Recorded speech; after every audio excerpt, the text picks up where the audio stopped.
இது வந்து எண் கட்டைகள். இப்போ 1 முதல் 10 வரை இருக்கிற எண்களை பார்க்கலாம். இங்க சிவப்பு கலர் இருக்கா, இங்க வந்து சிவப்பு கலர் இருக்கு, அதுக்கப்புறம் நீல கலர் இருக்கா. ஒவ்வொன்றுக்குமே ஒரு எண் நம்ம சொல்லணும். சரியா? இப்ப கவனிங்க, நான் செஞ்சு காட்டுறாங்க. இப்ப பிடிச்சிட்டு 1 1 2 1 2 3. ஒவ்வொரு தடவையுமே ஒன்றுல இருந்தா சொல்லணும் நம்ம.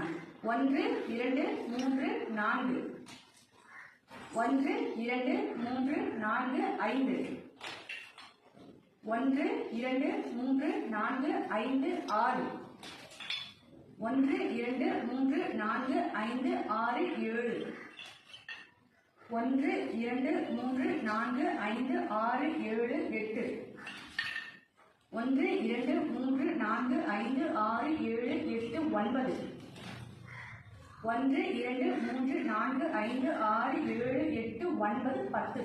இது மாதிரி தான் படிக்கணும்.